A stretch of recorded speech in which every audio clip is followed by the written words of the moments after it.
السلام عليكم ورحمة الله وبركاته. إن الحمد لله وحده والصلاة والسلام على من لا نبي بعده أما بعد.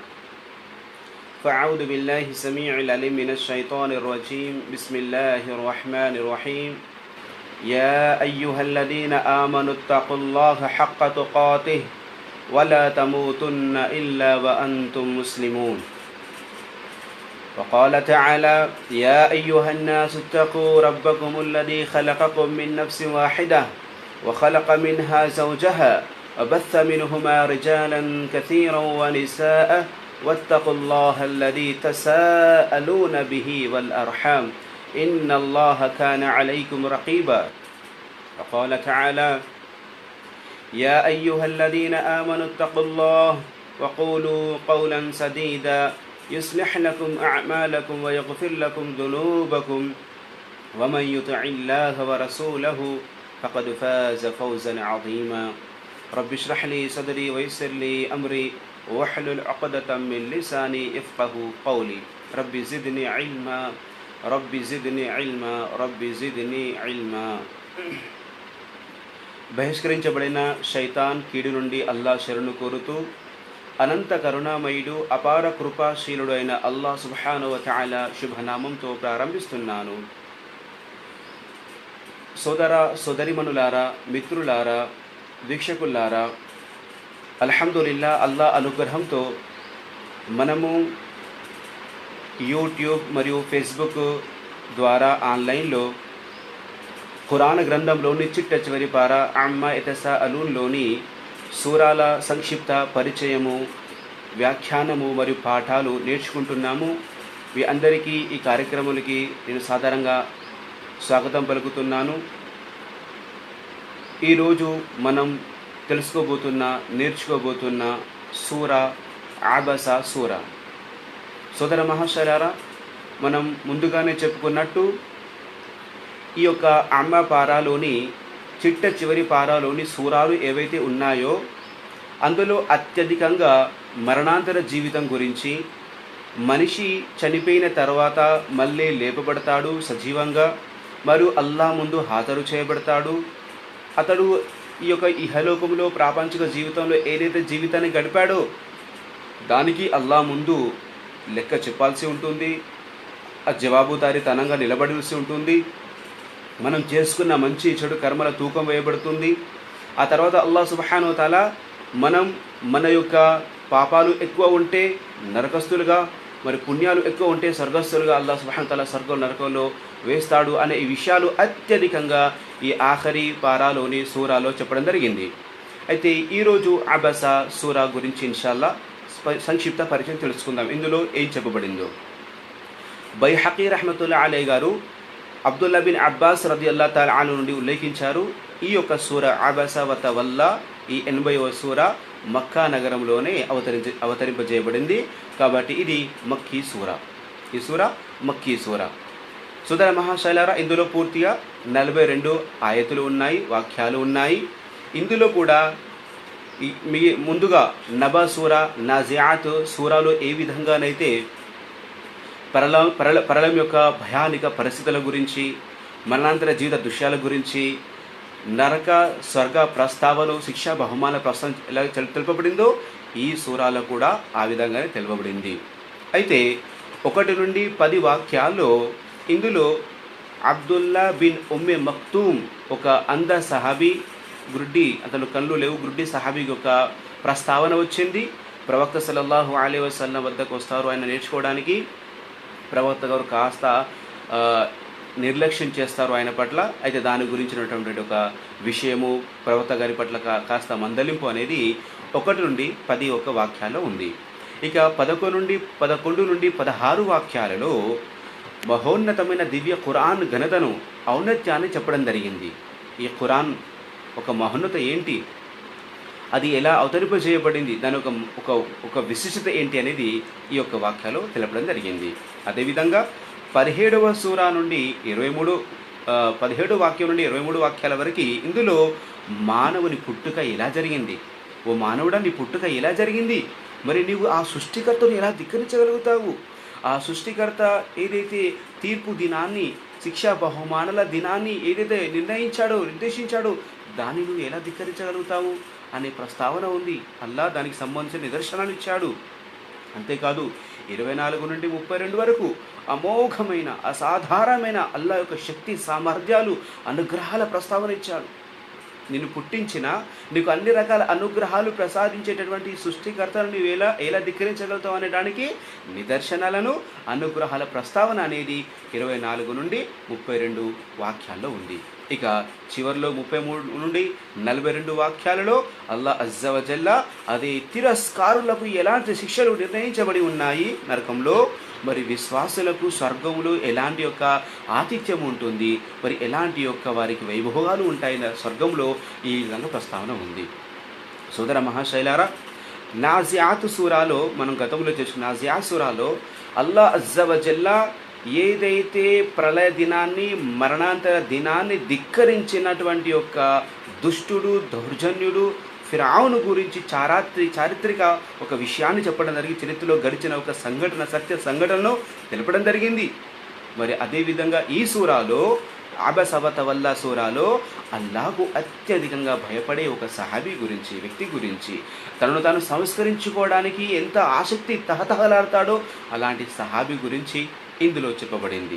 అంటే నాజియాతు సూరాలో అహంకారి, గర్వం, అహంభావం, అల్లా పట్ల విముఖత చూపేటటువంటి ఒక దుష్టుడి గురించి చెప్పబడితే, అబసవత వల్ల సూరాలో అల్లాకు అత్యధికంగా భయభక్తులు కలిగి తను తాను సంస్కరించుకుంటూ అల్లాకు సమర్పించుకోవాలని తహతహలాడే ఒక సహాబి గురించి తెలపడం జరిగింది. ఇది సంక్షిప్త పరిచయం. ఇన్షాల్లా ఇక మనం కాస్త వ్యాఖ్యానంలోకి వెళితే, మొదట అల్లా సుబ్హానహు తఆలా అబస వతవల్లా అన్ జాఅహుల్ అఅమా వమా యుద్రీక లఅల్లహు యజక్కా ఔ యذكر ఫతన్ఫఅహు الذిక్రా అమ్మా మన్ ఇస్తగ్నా, ఇలా మొదటి వాక్యం చెప్పండి. అబస అని ఏదైతే మొట్టమొదటి పదం ఉందో ఈ యొక్క వాక్యానికి ఇదే సూరా పేరు పెట్టడం జరిగింది. అబస, సూరే అబస. అబసవత వల్ల అంటే ప్రవక్త నుదురు చిట్లించుకున్నారు, ముఖం తిప్పుకున్నారు. ఎందుకు? తన వద్దకు ఒక అంధుడు వచ్చినంత మాత్రానికే. మరియు ఓ ప్రవక్త, నీకేం తెలుసు, బహుశా అతను తనను తాను సంస్కరించుకుంటాడేమో, లేదా ఉపదేశము వింటాడేమో, ఉపదేశం అతనికి ప్రయోజనమవుతుందేమో అల్లా సుబ్హానహు తఆలా తెలియజేశాడు. మరి మీరు ఈ ఒక ఎవరైతే వచ్చాడో అంధుడు, తనను తాను సంస్కరించుకోవడానికి, భయపడడానికి వచ్చాడో, నేర్చుకోవడానికి, అతన్ని మీరు నుదురు చిట్లించుకున్నారు, ముఖం తిప్పుకున్నారు. మరి మీ పూర్తి దృష్టి ఎలా ఉంది? ఎవడైతే నిర్లక్ష్యం చేస్తున్నాడో అతనిపై నువ్వు ఎంతో శ్రద్ధ చూపుతున్నావు. వాడు గనక దిద్దుబాటు చేసుకోకపోతే ఆ నింద నీపై లేదు కదా. మరెవరైతే నీ దగ్గరకు శ్రద్ధగా పరిగెత్తుకుంటూ వస్తున్నాడో, దైవ భీతి కలిగి ఉన్నాడో, అతని పట్లేమో నీవు అశ్రద్ధ వహిస్తున్నావు. అల్లా అజ్జ వజల్లా మొదటి 10 యొక్క వాక్యాల్లో దైవ ప్రవక్త సల్లల్లాహు అలైహి వసల్లం గారి ఒక చిన్న విషయం పట్ల మందలింపు చేశారు. ఆ విషయం ఏంటి? ఏం జరిగింది? ఆ అంధుడు ఎవరు? మరి ఎవరి పట్ల ప్రవక్త గారు నిర్లక్ష్యం చూపించారు? మరి ఎవరి పట్ల అత్యధికంగా భక్తి శ్రద్ధలు చూపించారు? ఈ విషయాన్ని కనుక మనం తెలుసుకుంటే, తిర్మిదీ గ్రంథంలో హదీస్ నెంబరు 3651 విశ్వాసుల మాతృమూర్తి అమ్మ ఆయిషా సిద్దికా రదియల్లాహు తఆలా అన్హా గారు ఉల్లేఖిస్తున్నారు. ఈ యొక్క అబసవత వల్ల అనేది ఎప్పుడు అవతరింపజేయబడింది, ఆ నేపథ్యం ఏంటి, ఆ సందర్భం ఏంటో తెలియజేస్తున్నారు. అబసవత వల్ల అన్ జాఅహుల్ అఅమా అనేది ఒక సూర అనేది అబ్దుల్లా బిన్ ఉమ్మె మక్తూమ్ రదియల్లాహు తఆలా అన్హు గారి విషయంలో అవతరింపజేయబడింది. ప్రవక్త సల్లల్లాహు అలైహి వసల్లం వారు ఒకానొక సందర్భంలో ఒక మక్కాలోని ఎవరైతే పెద్ద పెద్ద సర్దారు నాయకులు ఉన్నారో వారితో కూర్చొని వారికి ధర్మ సందేశం ఇస్తున్నారు. కొన్ని యొక్క ఉల్లేఖనంలో ఎవరు అనే విషయం కూడా తెలుపబడింది. ఉబయ్ బిన్ ఖలఫ్, అబూ జహల్, తర్వాత ఉత్బా బిన్ రబియా, ఇలాంటి గొప్ప గొప్ప నాయకులు వీళ్ళు. వాళ్ళు తిరస్కారుల ఎవరైతే ఉన్నారో వారి యొక్క నాయకులు. అయితే ఆ సందర్భంలో ప్రవక్త గారు వారికి దావత్ ఇస్తున్నారు, ధర్మ సందేశం అల్లా గురించి తెలియజేస్తున్నారు. అయితే అదే సందర్భంలో అబ్దుల్లా బిన్ ఉమ్మె మక్తూమ్ రదియల్లాహు అన్హు, ఆయన అంధ సహాబీ, గుడ్డివారు, చూపు లేనివారు. అయితే ఆయన ఆ సమయంలోనే అప్పుడే వచ్చేస్తారు. వచ్చి ఓ ప్రవక్త మీరు మీరు నాకు కాస్త నాకు విద్య నేర్పండి, సూరాలు నేర్పండి, నేను అల్లా పట్ల భయంతో వచ్చాను, నేను నన్ను సంస్కరించుకుంటాను అని ఈ విధంగా ప్రవక్త గారి వద్దకు వచ్చి విన్నవించుకున్నారు. అయితే ప్రవక్త గారు వారికి దావత్ ఇస్తున్నాను, ఒక అవకాశం, మరి సంభాషణ జరుగుతుంది. ఈ మధ్యలో ఈయన రావడము అడగడము కాస్త ప్రవక్తకు నిర్లక్ష్యమై ప్రవక్త గారు ఆ అబ్దుల్లా బిన్ ఉమ్మి మక్తూమ్ రదియల్లాహు అన్హు గారిని కాస్త నిర్లక్ష్యం చేశారు. అతన్ని పట్టించుకోకుండా కాస్త విముఖత చూపి వారి వైపు ఎక్కువ దృష్టి చూపించారు. ఎందుకంటే వాళ్ళు నాయకులు, సర్దారులు కదా. వారు గనక ఇస్లాంను ధర్మాన్ని అర్థం చేసుకుంటే వారి ద్వారా ఎంతోమంది ఈ సన్మార్గాన్ని పొందుతారని ఒక తపన వల్ల ప్రవక్త గారు ఈ విధంగా చేశారు. కానీ అల్లా అజ్జా వజల్లాకు ఒక ప్రవక్త ఒకరిని నిర్లక్ష్యం చేసి ఎవరైతే తమను తాము సంస్కరించుకోవడానికి భయపడుతూ నేర్చుకోవడానికి వల్ల నువ్వు నాకు సందేశం ఇవ్వండి, హితబోధ చేయండి, నన్ను నేను భయపెడతాను, నాకు ప్రయత్నం చేయకుండా ఒక బాధతో ఎవరైతే ఒక తపనతో వచ్చారో అతన్ని మీరు ఒక నిర్లక్ష్యం చేస్తూ, ఇక ఎవరికైతే దావత్ చేస్తున్నారో వారు నిర్లక్ష్య వైరి ఉన్నారు, విముఖత ఉన్నారు, మరి వారు నిర్లక్ష్య వైఖరితో ఉంటే, వారు ఒకవేళ సన్మార్గంపై రాకపోతే నీపైన ఎలాంటి నింద లేదు కదా అని ప్రవక్తను అల్లా మందలిస్తూ ఈ యొక్క సూరాను అవతరింపజేశారు. ఒక ప్రవక్తకు ఇది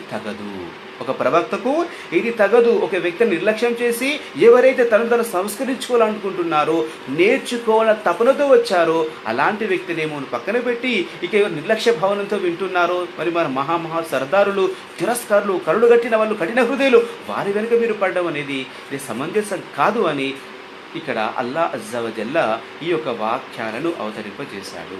సుబ్హానల్లాహ్. సోదరులారా, ఈ యొక్క విషయం ద్వారా తెలిసేది ఏంటంటే అల్లా అజ్జా వజల్లా ప్రవక్త సల్లల్లాహు అలైహి వసల్లం వారిని కూడా మందలించడం జరిగింది. ఇది ఒక ప్రవక్తగా ఇది మీకు తగదు. ఎవరైతే ఎక్కువగా భక్తి శ్రద్ధలు చూపుతారో, తపనతో నేర్చుకోవడానికి వస్తారో వారికి నేర్పించడం అన్న బాధ్యత, వారు నిర్లక్ష్యం చేయడం బాధ్యత. ఎందుకంటే అతను నేర్చుకునే ఒక ఉద్దేశంతో వచ్చాడు. ఇక వాళ్ళంటారా మీరు ఇంతకుముందు కూడా దావత్ ఇచ్చారు, ఇస్తూనే ఉంటారు, కానీ నిర్లక్ష్యం వహిస్తారు అని ప్రవక్త సల్లల్లాహు అలైహి వసల్లం వారిని మందలించడం జరిగింది సోదరులారా. కాబట్టి ఈ యొక్క చిన్న సంఘటనలు తెలిసేది ఏంటంటే అల్లా అజ్జా వజల్లా ప్రవక్త ముహమ్మద్ సల్లల్లాహు అలైహి వసల్లం వారిని కూడా మందలించారు. ఇది మీకు తగదు. ధర్మ ప్రచారములో పెద్దవాళ్ళు, చిన్నవాళ్ళు, ధనికులు, పేదలు ఇలాంటి తారతమ్యం లేదు. మరియు ఎవరు ముందుగా ఉంటారో నేర్చుకోవడానికి వారికి మనం చూపించాలి అనే ఒక భావన ఉంది. మరియు అందరూ సమానమే అనే ఒక సందేశం కూడా ఇందులో ఇవ్వబడం జరిగింది. అయితే సోదర మహాశైలారా, అబ్దుల్లా బిన్ ఉమ్మి మక్తూమ్ రదియల్లాహు తఆలా అన్హు గారు మంచి ఒక తపన కలిగినటువంటి సహాబీ గారు. మరియు ఆయన ఎక్కువగా తనను సంస్కరించుకోవడానికి, ఎక్కువ విషయం నేర్చుకోవడానికి, ఖురాన్ను ఎక్కువ నేర్చుకోవడానికి ప్రవక్త వద్దకు వచ్చేవారు. ప్రవక్త సల్లల్లాహు అలైహి వసల్లం వారు మక్కా నుండి మదీనాకు వెళ్ళిన తర్వాత ఎప్పుడైతే మదీనా నుండి ప్రవక్త గారు బయట ఉండేవారో, లేదా వేరే యొక్క దావత్ ప్రచారం, ధర్మ ప్రచార సందర్భంలో కానివ్వండి, యుద్ధ సమయంలో కానివ్వండి, ఇదే సహాబీ గారికి అబ్దుల్లా బిన్ ఉమ్మి మక్తూమ్ రదియల్లాహు అన్హు గారికి మదీనాలో నమాజులు చేయాల్సిందిగా ఇమాముగా నిర్ణయించి వెళ్ళేవారు. సుబ్హానల్లాహ్. అంతటి యొక్క ఘనత కలిగినటువంటి సహాబీ గారు ఆయన. కాబట్టి సోదర మహాశైలారా, ప్రవక్త సల్లల్లాహు అలైహి వసల్లం వారు ఈ విధంగా చేయడాన్ని కూడా అల్లా సుబ్హానహు తఆలాకు నచ్చలేదు. మరి ప్రవక్త గారికి చిన్న మందలింపు జరిగింది. సోదరులారా, ఇక్కడ మనం గమనించాల్సింది ఏంటి, ఈరోజు చాలామంది నౌజుబిల్లా ఒక అపోహల్లో, భ్రమల్లో ఉంటారు. మరి కొంతమంది అభండాలు వేస్తారు. ప్రవక్త ముహమ్మద్ సల్లల్లాహు అలైహి వసల్లం వారు తౌరాతులోని, ఇంజీల్లోని కొంత భాగాన్ని దొంగిలించారు, లేదా వాటిని కాపీ చేసి రాశారు అంటారు. నౌజుబిల్లా. ఇది మహా పాపము, మహా అబద్ధము, అసత్యవాదం ఇది. ఎందుకంటే సోదరులారా, ముహమ్మద్ ప్రవక్త సల్లల్లాహు అలైహి వసల్లం వారికి చదవడం కానీ రాయటం కానీ రాదు. నిరక్షరాస్యులు వారు. మరి నిరక్షరాస్యుడు మరి ఎంతటి ఒక నిజాయితీపరుడు, సత్యవంతుడు ఈ యొక్క వాక్యం, ఈ సంఘటన ద్వారా తెలుస్తుంది. ఇక్కడ ఒకవేళ నౌజుబిల్లా ఒక వ్యక్తి తను కల్పించి చెప్తూ ఉంటే తనకు మందలింపుగా తన తప్పును చూపేసే ఒక వాక్యాన్ని ఎవరైనా చెప్తారా అండి? నౌజుబిల్లా చెప్పరు. కానీ ప్రవక్త సల్లల్లాహు అలైహి వసల్లం వారికి ఏం ఆజ్ఞ ఇవ్వబడింది? యా అయ్యుహ రసూల్ బల్లిగ్ మా ఉన్జిల ఇలైక మిర్ రబ్బిక్ వ ఇన్ లం తఫ్అల్ ఫమా బల్లగ్త రిసాలత వల్లాహు యఅసిముక మినన్ నాస్. ఓ ప్రవక్త, మీ ప్రభు తరపు నుంచి మీపైన ఏదైతే అవతరింపజేయబడిందో దాన్ని ప్రజలకు అందించండి. వ ఇన్ లం తఫ్అల్, ఒకవేళ మీరు గనక అందించకపోతే అల్లా ఏదైతే అవతరించాడో, వహీ ఏదైతే ఇచ్చాడో ఆ సందేశాన్ని ఎలా అవతరింపజేశారో అలా మీరు ప్రజలకు అందజేయకపోతే మిమ్మల్ని ప్రవక్తగా చేసి లాభం లేదు, మీరు మీ యొక్క ప్రవక్త బాధ్యత నిర్వర్తించలేదు. వల్లాహు యాసిముక మినన్నాస్, ఇక ప్రజల కీడు నుండి, ప్రజల ఒక చెడు నుండి, మీ బాధ నుండి, హింస నుండి అల్లా మిమ్మల్ని కాపాడుతాడు అని చెప్పడం జరిగింది. అంటే ప్రవక్త గారి యొక్క నైతిక బాధ్యత ఇది, మొట్టమొదటి ప్రాథమిక బాధ్యత ఇది, సందేశాన్ని అందచేయడం. కాబట్టి ప్రవక్త గారు తన మందలింపుగా వచ్చిన తన తప్పును ఎత్తి చూపేది అయినప్పటికీ కూడా ప్రజలకు తెలియజేశారు. సుబ్హానల్లాహ్.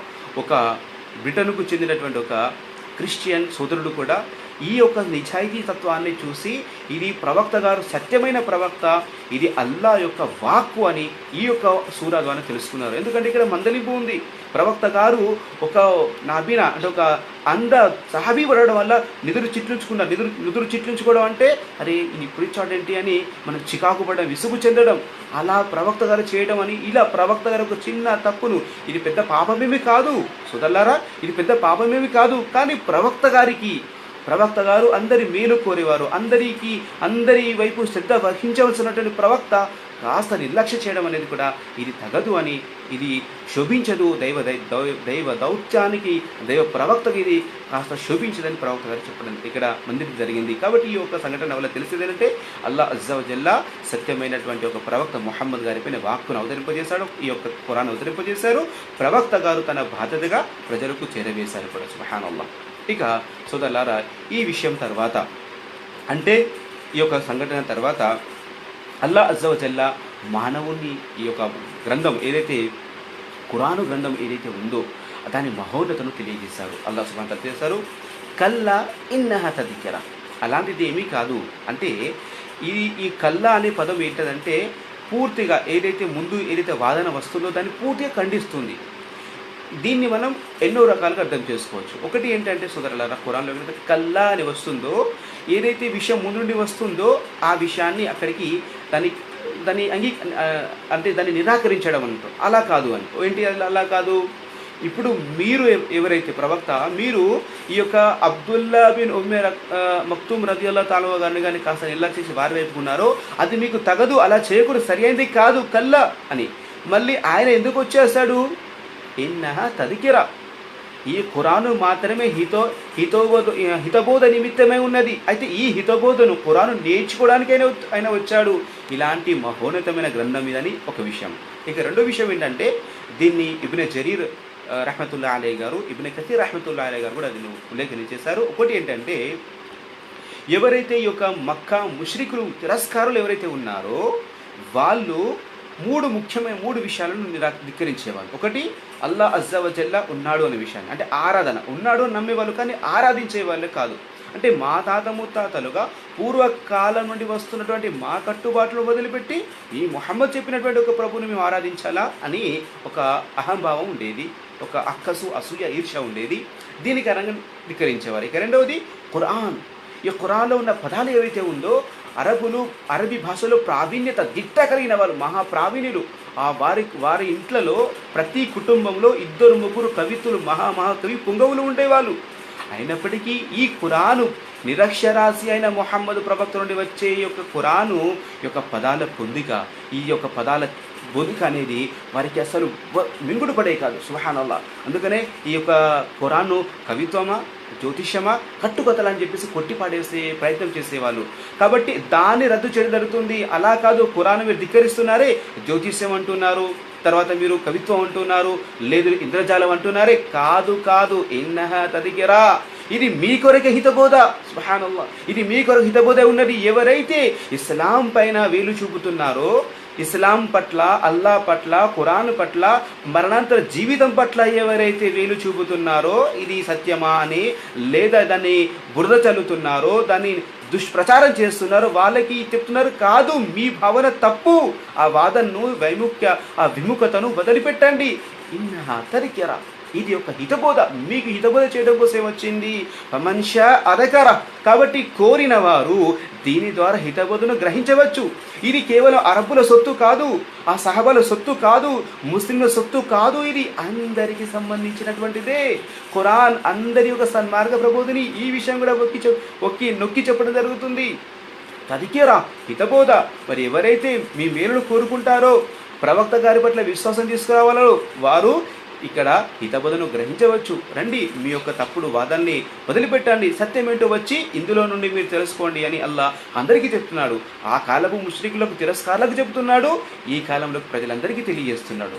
మరి ఇలా ఎలాంటి గ్రంథము, ఎక్కడి నుండి వచ్చింది, మరి దీని అవతల ఎలా జరిగింది? ఇది ప్రవక్త రాసిందా?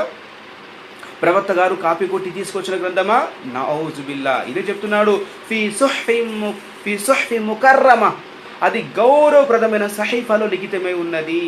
అల్లా అజ్జ వజల్లా ఈ ఖురాను గ్రంథాన్ని లౌహ్ మహ్ఫూద్, భద్రతా పలకం అని ఉంది, ఆ సహీఫాలో దీన్ని ముందుగానే ఈ యొక్క భూమి ఆకాశాలు పుట్టించక ముందు 50,000 సంవత్సరాల ముందే ఈ అల్లా అజ్జ వజల్లా గ్రంథాలన్నింటినీ కూడా, మరియు ఏం జరగబోతుంది, ఈ యొక్క సృష్టి ఆవిర్భావం ఎప్పుడు జరుగుతుంది, అలా ప్రతిదీ రాశాడు. అప్పుడు ఈ సుహ్ఫి ముకర్రమ, పవిత్రమైన గౌరవప్రదమైనటువంటి సహీఫాల్లో ఇది లిఖితమే ఉన్నది.